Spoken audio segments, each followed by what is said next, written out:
ఒక తల్లి ఒక బిడ్డని కంటే ఎంత ప్రసవ వేదన పడుతుందో తెలంగాణ సమాజం అంత ప్రసవ వేదన పడితే వందలాది మంది బిడ్డలు చచ్చిపోతే వచ్చినటువంటి రాష్ట్రం తెలంగాణ రాష్ట్రం. ఆ రాష్ట్ర సాధనలో పాత్ర లేదు కాబట్టి మన ముఖ్యమంత్రి గారికి ఇసుమంతా కూడా నొప్పి కానీ బాధ కానీ తెలంగాణ రాష్ట్రం పట్ల గౌరవం కానీ లేదు. ఎందుకు ఈ మాట చెప్తా ఉందంటే నేను చాలా మంచిగా చక్కటి నిర్దిష్టమైనటువంటి ఆధారం లేకుండా ఎన్నడూ కూడా మాట్లాడిన విషయం తెలంగాణ రాష్ట్ర ప్రజానికానికి అంతటి కూడా తెలుసు. ఇవాళ కూడా నేను నిర్దిష్టమైనటువంటి ఆధారాలతో మాట్లాడుతున్నాను.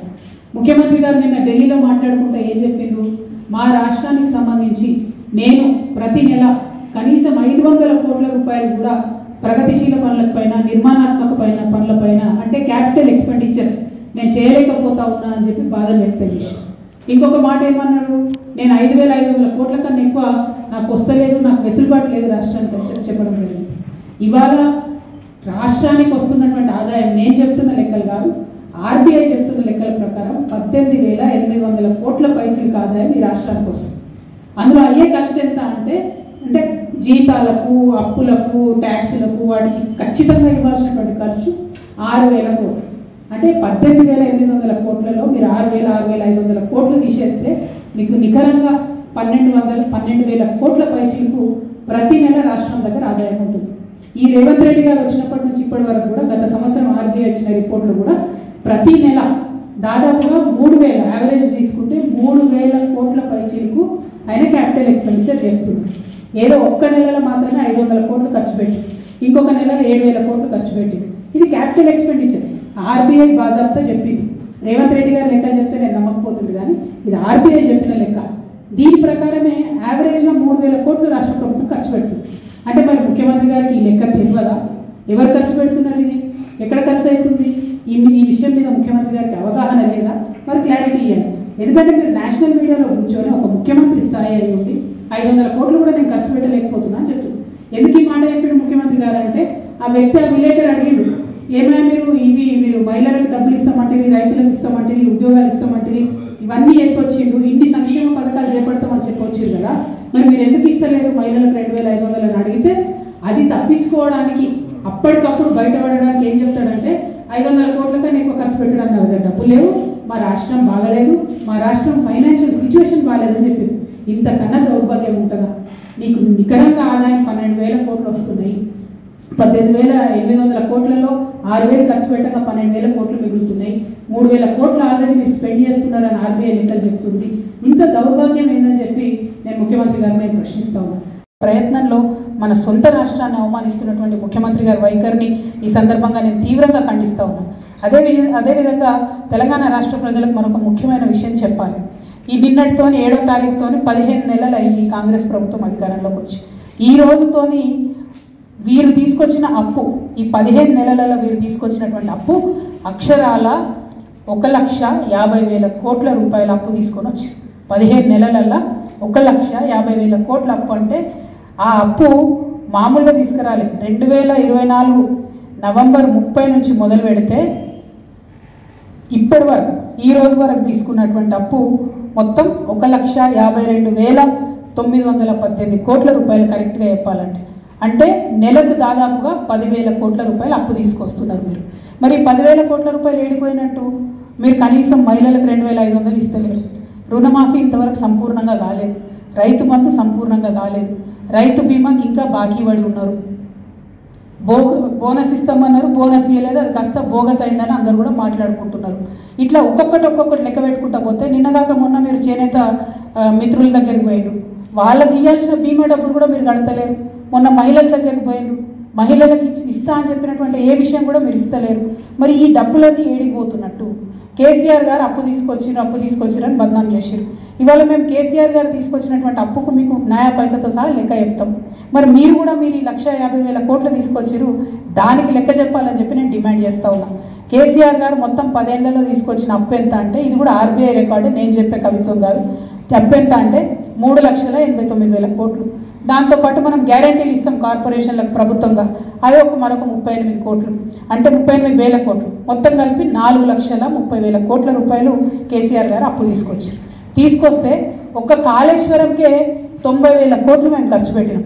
అది కాకుండా ఇతర మొత్తం ప్రాజెక్టులకు పెండింగ్ ప్రాజెక్టులకు, రిజర్వాయర్లకు, చెరువులకు, మైనర్ ఇరిగేషన్, మేజర్ ఇరిగేషన్ అన్ని కలుపుకుంటే 1,37,000 కోట్లు వాటి కోసం పెట్టడం జరిగింది. మిషన్ భగీరథ మీద 37,000 కోట్లు పెట్టడం జరిగింది. మొత్తంగా అగ్రికల్చర్ అంతా కూడా, వ్యవసాయం అంతా కూడా చూసుకుంటే 30,000 కోట్లు రుణమాఫీ చేసినాం. అట్లానే ఫ్రీ కరెంట్ రైతులకు ఇవ్వడానికి 36,000 కోట్ల రూపాయలు ఖర్చు పెట్టినాం. రైతు బంధుకు 73,000 కోట్లు ఖర్చు పెట్టినాం. రైతు బీమాకి 6,892 కోట్లు ఖర్చు పెట్టినాం. అదే కాకుండా మనం మొత్తం కరెంటు వ్యవస్థ అంతా రాష్ట్రంలో మంచి చేయాలంటే పరిశ్రమలకు కరెంట్ ఇవ్వాలి, ఆఫీసులకు కరెంట్ ఇవ్వాలి, రైతులకు కరెంట్ ఇవ్వాలంటే కరెంటు వ్యవస్థను మొత్తం గాడిన పెట్టడానికి పెట్టిన ఖర్చు 1,38,000 కోట్లు. అదేవిధంగా ఆరోగ్యం మీద పెట్టినటువంటి ఖర్చు 61,000 కోట్లు. సంక్షేమం మీద కేసీఆర్ గారు పెట్టినటువంటి ఖర్చు 10 ఏళ్లలో 2,83,000 కోట్లు. అంతేకాకుండా ప్రతి గింజ, చివరికట్ట ప్రతి గింజ ధాన్యం కొంటే కేసీఆర్ గారు రైతులకు అకౌంట్లకు డైరెక్ట్ వేసినటువంటి డబ్బులు 1,34,000 కోట్లు. అంటే మేము తీసుకొచ్చిన అప్పు 4,30,000 కోట్లు అయితే మేము సృష్టించినటువంటి సంపద 50 లక్షల కోట్ల పైచిలుకుంది. ఇప్పుడు నేను చెప్పినటువంటి లెక్క దాదాపు 7-8 లక్షల కోట్లు డైరెక్ట్ చెప్పే లెక్క. ఇండైరెక్ట్ వచ్చింది, సాధించినటువంటి ప్రగతి, ఇంకా అనేకమైనటువంటి ఇండికేటర్స్, అనేకమైన రిపోర్ట్స్ ఉన్నాయి. వాటన్నిటి ప్రకారం కేసీఆర్ గారు తీసుకొచ్చిన అప్పు 4,30,000 కోట్లు అయితే సృష్టించినటువంటి సంపద 50 లక్షల కోట్లు. అంతేకాకుండా ఇవాళ ఒక మాట ఉంటుంది, జనరల్గా ఏదైనా వ్యవస్థ, ఇల్లు, ప్రభుత్వం, రాష్ట్రం, దేశం ఏది నడిపినా కూడా మనం తీసుకొచ్చినటువంటి అప్పు ఎంత ఉంది, దాని నుంచి మనం సృష్టించినటువంటి సంపద ఎంత ఉందని పారామీటర్ ఉంటుంది. అంటే మనం తీసుకొచ్చినటువంటి అప్పుతోని మనం ప్రాపర్గా ఇన్కమ్ జనరేట్ చేసుకుంటూ అప్పు కట్టుకుంటూ పోతే మనకు తగ్గుతూ ఉంటుంది. ఏంటిదంటే దాన్ని ఒక మాట సాంకేతికంగా ఉంటుంది, కానీ ఇది ఖచ్చితంగా తెలియాలి విద్యార్థులకు, మేధావులకు అని చెప్తా ఉన్నాం.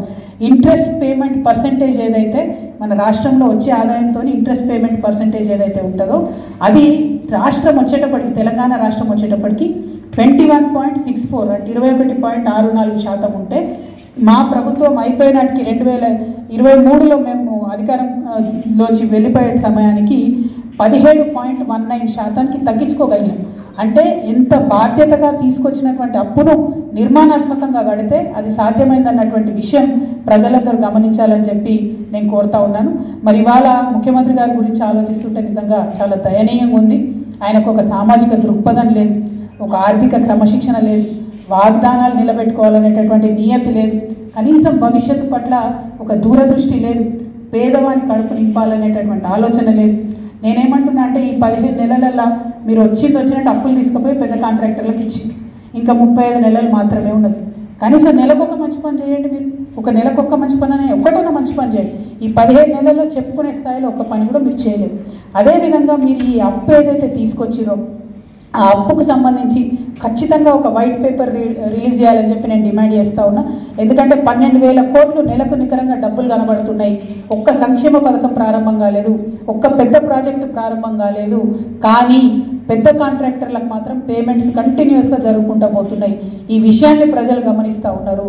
మీ ప్రాధాన్యత పెద్దవాళ్ళ మీద ఉంది, పేదవాళ్ళ మీద లేదు. కాబట్టి ఇప్పుడు రేపు గవర్నర్ ప్రసంగం ఉంది, దాంట్లో ఉన్న క్లారిటీ ఇవ్వండి. మనకి మొత్తం ఈ మంత్ అంతా కూడా బడ్జెట్ సమావేశాలు ఉంటాయి, దాంట్లో ఉన్న వైట్ పేపర్ పెట్టండి, కానీ ఒక స్పష్టత ఇవ్వండి. ఇవాళ మీరు 1,50,000 కోట్ల అప్పు 15 నెలల్లో తీసుకొస్తే మరి మీ వైఖరి చూస్తుంటే ఇంకొక 3.5 లక్షల కోట్ల అప్పు తెలంగాణ ప్రజలు నెత్తిన మోపేటట్టు కనపడతా ఉన్నది. కానీ దాని నుంచి నిర్మాణాత్మకమైన పని జరుగుతలేదు. అన్నిటికన్నా ఎక్కువ కేసీఆర్ గారి నినాదం ఒకటే ఉండే, ఆత్మగౌరవంతో కూడినటువంటి అభివృద్ధి అనేటటువంటి నినాదం కేసీఆర్ గారిది ఉండే. మీరు ఇవాళ నయవంచనతో కూడినటువంటి పనులు చేస్తున్నారు తప్పితే ఎక్కడా కూడా కరెక్ట్ మాట్లాడతలేరు. నిన్న విలేకరు అడిగిన ప్రశ్న